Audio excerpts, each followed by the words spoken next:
Sunday! Have a blessed Sunday sa inyong lahat. Today's video, ako'y gagawa ng isang kakanin kasi parang gusto kong tikman, parang never ko pa kasi siya natikman. So gagawa ko ng isang kakanin na kung tawagin ay ube kalamay or kalamay ube. Actually, first time ko tong gagawin. So samahan niyo ako sa paggawa. So pinrepare ko na kanina yung aking mga gagamitin. Nagkataon naman na meron akong mga ingredients para sa ube kalamay.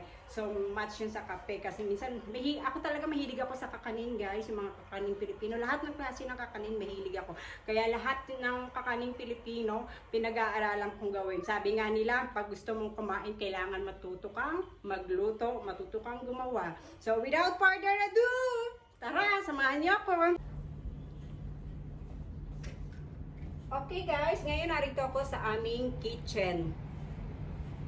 Una ipapakita ko sa inyo kung paano ako gumawa ng latik. So kung paano paggawa ng latik, ganito lang naman ako simpleng gumawa ng latik.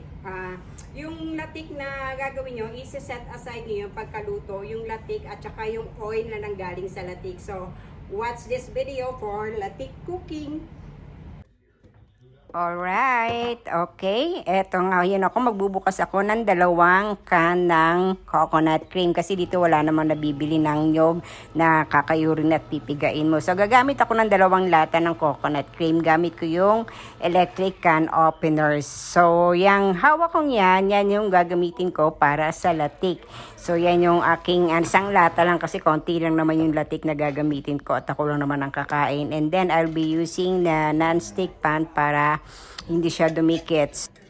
Ayan, lagay na natin sa pan. Ang equivalent ng isang can na yan is 1 cup ng coconut cream. So, bali 1 cup lang yung gamit ko. So, haluin natin at antayin natin siyang kumulo. Pag kumulo na siya, haluin pa rin natin. Dapat alaga sa halo para hindi masunog at dumikit. Ayan siya. Sige lang ang halo natin. At yan, nakikita nyo, unti-unti na siyang namumuo. Unti-unti na nagkakanta. Ganyan ang kanyang itsura. Medyo maputi pa. So, kailangan pa natin siya ng maging golden brown. At para maging latik-latik talaga siya. So, pag nag-golden brown na yan, okay na siya. So, ayan. Pwede na. Nakikita nyo, golden brown na siya. So ngayon, papatayin na natin yung apoy para hindi siya masunog at isi-set aside natin. So ngayon, isi-set aside ko naman yung latik at saka yung oil. Ayan, itatapping kasi natin yung latik sa kalamay and then yung langis ng nyog, magagamit din natin yan para sa ating kalamay. Yung isang lata ng coconut cream, ganyan siya karami yung latik. Konti lang naman yung kailangan ko, okay na sa akin yan.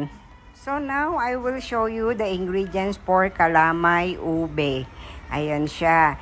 Siyempre, naguguna yung ating latik. Tapos, meron ako ditong glutinous rice flour. At next is yung condensed milk.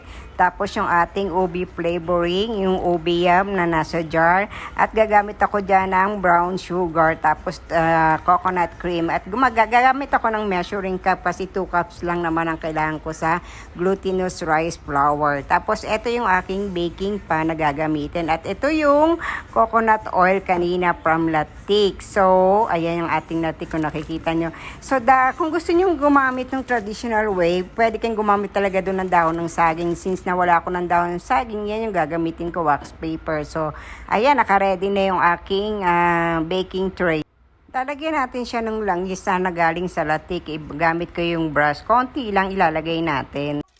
So now, let's combine all the ingredients. Wag muna natin sisindihan yung apoy. Kung nakikita nyo yan, non-stick din ang gamit ko dyan. So, yan wala pa, hindi ko pa siya binubuksan yung apoy kasi, hahaluin muna natin siya. Ayan siya. Pagsasama-samahin lang natin lahat ng mga ingredients. 2 cup na coconut cream ang gamit ko dyan. Tapos next is 1/4 cup lang ng sugar. Pero depende sa inyo kung gusto nyo ng matamis talaga, pwede nyo pang dagdagan. Ako kasi dumidepende sa panglasa ko. Ayoko ng masyadong matamis.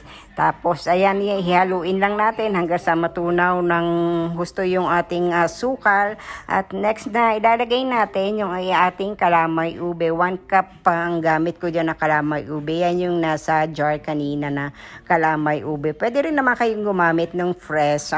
Dito kasi wala namang fresh. Puro na kung di nasa jar, nasa pa frozen pa. So, Ayan, lalagay natin yan tapos hahaluin ulit natin yan hanggang sa mawala yung pamumuo ng ube yam natin. Ang gamit ko dyan is yung rubber na whisk wire. So, haluin lang natin ng haluin. Tapos, ang susunod nating ilalagay ay yung ating ube flavoring. Ayan siya. So, nilalagay yung ube flavoring. Bukod sa nagbibigay siya ng flavor, nagbibigay din siya ng kulay. Ayan. Yung mga nakikita nyo sa palengke na minsan na itim, minsan dark na dark. Coloring yung nilalagay nila. Dinadamihan lang yung coloring. Ako naman, ayoko ng masyadong dark. Dark talaga. Ayan, nakikita nyo nagkukulay ube na siya. Tapos next, isusunod natin yung ating glutinous rice flour. 2 cups din ang gamit ko dyan. So, ayan, sinisip ko muna siya. Ganun naman ako, sinisip ko lagi lahat. Kahit nagbibake ako ng cake, sinisip ko muna yung flour or yung cake flour. So, haluin natin hanggang sa mawala yung pamumuo. Ayan na siya. Nakikita nyo na siya dyan. Ayan. Then, yung condensed milk, lagyan natin 1/4 lang ako nilalagay ko. Pero sa inyo, kung gusto nyo nga na matamis, pwede nyo siyang dagdagan. Pero ako, 1/4 lang ang nilagay ko. Ayan. Ayoko kasi na masyado talagang matamis. Okay lang sa akin yung katamtaman. Haluin lang natin ng haluin hanggang sa ma-dissolve lahat. Tapos kung nakita nyo, nag-add ulit ako ng coloring, ng flavoring ng ube para mas matingkad yung kulay. Ayoko naman yung dark na dark. Okay na sa akin yung ganyan na parang yan na kulay ube talaga, 'di ba? Ubing ube. Yan. Sige lang ang halo. Ngayon naman, ready na natin siyang ilagay sa stove. So, i-turn on na natin yung stove at haluin. Medium lang naman, medium high lang yung stove para hindi madaling masunog kasi pag nasunog hindi rin maganda ang lasa. So, ayan, unti-unti nating haluin. Dapat alaga talaga sa halo. Yun nga lang, nakakapagod talaga maghalo. Kung may kasama kang pwedeng kapalitan mong maghalo, edi mas maganda. Kung wala ka namang kasama, edi sariling sikap, go na lang, push mo na lang. Total, masarap naman yung lulutuin mo. Ayan, namumuo na siya. Kita niyo, unti-unti na siyang nabubuo, pero hindi pa yan yung talagang kailangan natin. Dapat talaga makunat yung yung ating malagkit, yung manigat ba. Sige lang, halo kay ube ang gawin mo. Hanggang sa makuha natin yung tamang texture ng kalamay. Hay, nakakapagod lang talaga ang maghalo. Ito lang yung mahirap dito sa pag magluluto ka ng mga malagkit, yung mga kakanin, ang hirap lang maghalo. Pero sulit naman at the end kasi masarap po. Ayan, nagiging manigat na siya, nagiging malagkit na siya pag ganyan na, okay na yan.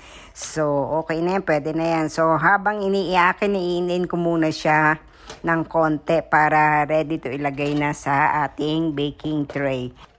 So, ayan na. Nakalow na yung aking apoy dyan na hininaan ko na siya para hindi na siya masunog. Ayan, ready na yung aking baking tray. So, papahiran muna natin siya ng langis ng niyog, konti. At saka ilalagay yung ating kalamay. So, kukuha lang ako ng spatula para yan ang aking gagamitin para i-flatten yung ating kalamay. Alam nyo guys, yesterday I was thinking about something na lulutuin like yung kakanin. So, naisip ko yung kalamay ube. So, ayan na, pinaplaten na natin yung ating kalamay. Dapat magpantay-pantay yung kanyang kapal. Ayan, medyo matagal nga lang. At syempre, para mag-shiny yung ating kalamay ube, lagyan natin yung spatula ng konting oil na galing sa latik. Ayan, i-flatten lang natin siya. So, naisip ko nga itong gawin tong kalamay ube. Ayan na siya, ganyan na itsura niya, pero hindi pa yan tapos. Hihiwain natin yan. Hihiwain ko pa yan bago lagyan ng latik. Ito yung naisip ko, kaya first time ko tong gawin, tong kalamay ube na to. Ayan na siya. Ay, oo nga pala, bago nyo hiwain yung kutsilyo, pahiran nyo ng langis para hindi dumikit yung malagkit sa kutsilyo. At syempre, pag ilalagay na natin yung toppings, make it sure na naghugas tayo maigi ng ating kamay para safe at malinis. What do you want to do? Stay here? And do? It looks pretty nice. What color? What color is that? Black or chocolate or what? Purple. This is like a purple yum cake. Purple yum.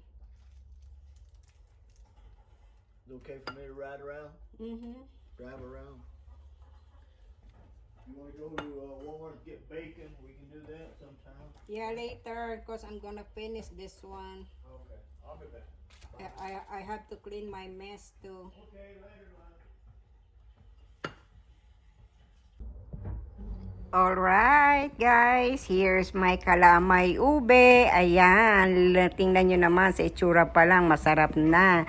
So, hiwain ko na siya para tikman. Tara, kain tayo, manginauntan nyo sang kalamay ube.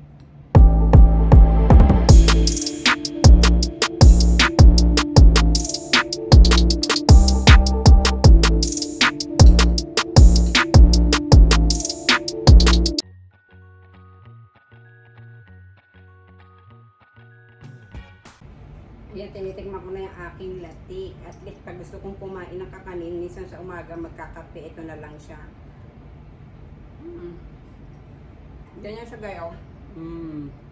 So, dito na nagtatapos yung ating video. Marami pong salamat sa panonood ng video. At don't forget to click the notification bell para mas updated ka sa mga susunod ko pang mga video. So, maraming salamat po sa lahat. God bless us all.